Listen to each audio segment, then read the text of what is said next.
नमस्कार दोस्तों, REET level first और रीट लेवल सेकंड की वेटिंग लिस्ट के बारे में बात करेंगे कि रिजल्ट तैयार हुआ या नहीं हुआ और अभ्यर्थियों के मन में जो जो सवाल आते हैं उन सवालों के बारे में चर्चा करेंगे।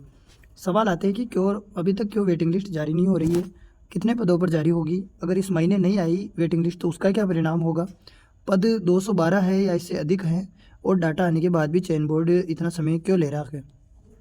तो इसका पहला कारण है कि अभी तक कर्मचारी चयन बोर्ड के पास 212 पदों का ही डाटा पहुंचा है, जो अभी और भी पदों का डाटा पहुंचना बाकी है, इसलिए वेटिंग लिस्ट जारी नहीं हो पा रही है, इसमें देर लग रही है। अगला कारण ये रहा है कि ये प्राचीन प्रथा ही रही है राजस्थान सरकार की कि जब जब विद्यार्थी हित की बात आती है तो कुछ राजनीतिक चिंगारियां जलना प्रारंभ हो जाती है और उनको बुझाने का कार्य विद्यार्थियों को करना पड़ता है। राजनीतिक शक्तियों में बहुत कम लोग होते हैं जो विद्यार्थी हित की बात करते हैं।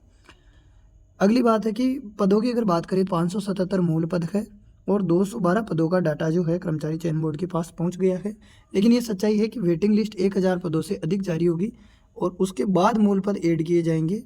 रिक्त पदों की संख्या अभी अधिक है, इनका डाटा आना भी बाकी है। आगे बात करें, अगर बीकानेर निदेशालय द्वारा ये डाटा नहीं भेजा जाता है तो कर्मचारी चयन बोर्ड इस महीने वेटिंग लिस्ट जारी करने के लिए बाध्य है।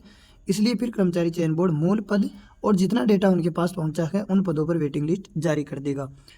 बाध्य क्यों है कर्मचारी चयन बोर्ड, इसकी अगर बात करें तो मूल भर्ती का रिजल्ट आने के 6 माह तक अगर वेटिंग लिस्ट जारी नहीं करते हैं तो रिक्त पदों को नई भर्ती में ऐड कर दिया जाता है और इस अवधि के दौरान कोर्ट केस से संबंधित समय को जो है काउंट नहीं किया जाता है। यानी लगभग अपने जो 6-7 महीने जो कोर्ट केस से संबंधित रहे थे उनको इसमें काउंट नहीं किया जाएगा और बाकी जो है समय काट कर लगभग 6 माह की अवधि पूर्ण होने पर ये वेटिंग लिस्ट जारी करने का नियम है। आगे अगर बात करें, अगर इस महीने जारी नहीं हुआ तो क्या होगा। अगर अगस्त में रिजल्ट जारी नहीं होता है तो नियमों के हिसाब से रिक्त पदों को अगली भर्ती में ऐड कर दिया जाएगा, लेकिन विद्यार्थियों के संघर्ष को देखते हुए ये 100% संभावना है कि रिजल्ट जारी कर दिया जाएगा। अगर फिर भी रिजल्ट जारी नहीं करते हैं तो कुछ नियमों में संशोधन करके इस अवधि का विस्तार किया जाएगा। आगे बात करें रीट लेवल 2 की, तो रीट लेवल 2 के जो समस्त विषय हैं उनका बकाया जो परिणाम है उसके लिए कर्मचारी चयन बोर्ड 20 अगस्त के बाद कार्य करना प्रारंभ करेगा। 20 अगस्त के बाद एडिशनल विषय और अन्य सभी बकाया परिणाम की प्रतिपुष्टि पूर्ण कर दी जाएगी।